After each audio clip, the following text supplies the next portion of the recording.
we hear about dark retreats and seeing visions and all this sort of stuff. How does dream yoga relate to, say, Dzogchen practice or, dark retreat practice? How are they related, Rinpoche?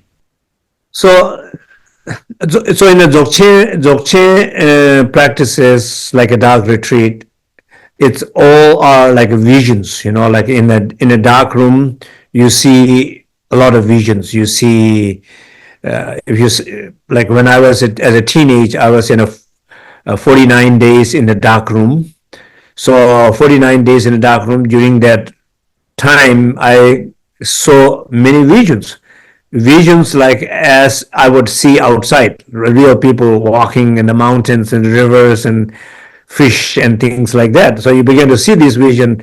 So for a moment, you are like shocked to say, where am I? And then you have to, oh, I'm in a dark room. So these are not real. This is my vision.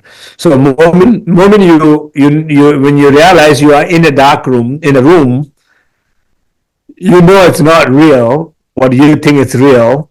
So it's my vision. In a dream, same thing.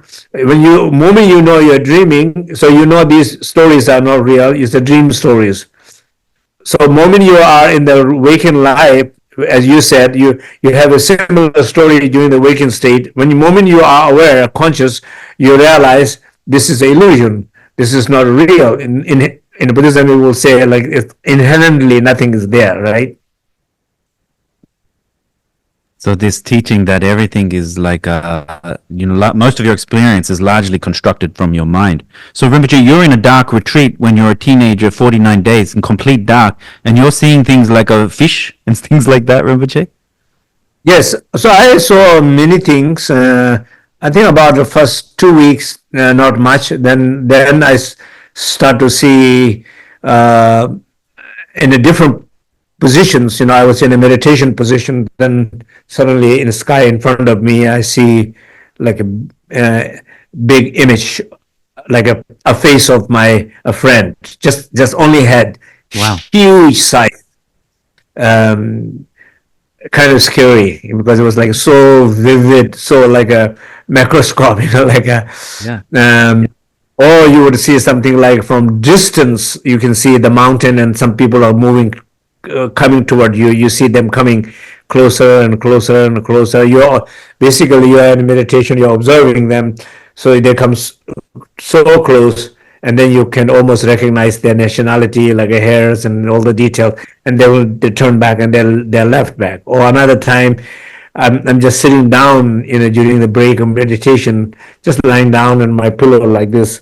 Then suddenly I start to hear the sounds like a creak, and what I see is just pure clean water and the stones and the fish inside this water. Just seeing it, So yeah, it's a similar sometime when in the dark, before you go to sleep, sometimes you have these visions vividly. You can see that you're not dreaming, you're not sleeping, you see them. Yeah, this is a power of the mind. It's true. When just before you're falling asleep, sometimes you have these images come to your mind. So, Rinpoche, what's the difference between if you're in dark retreat, you're seeing these visions, versus you're dreaming and you're seeing maybe similar? What's the differences between the appearances here? Of course, the mind might be different, but is the appearances much the same, or is this different in dark retreat? Is it more special appearance or similar? Yeah, so according to the teaching, I think either you see in dream, or you see in the dark retreat, or you experience them in your meditation, or you experience them during your moment of the death in the pardo, or you experience them during your waking life, as we talked. They are all the same. Basically, they happen to be in a different time, different situation, different conditions. These experiences are happening, but in principle, there's nothing out there. It's all experiences a product of the identity. So it seems like the sleeping, waking, dreaming, in some ways, these are all of the same nature, this experience in a way. Yeah, it's just a free flow of experiences of the universe. Yeah. Very And nice. So Rinpoche, everything what we're trying to do in our life, some things we say it's more serious, or something we say it's a play, but there's nothing differences between play and serious. It's just you label. The moment you call something serious means definition of that is potential to have more suffering, and it yes. and it Sorry, Rinpoche, please go on. That's so true, but yeah.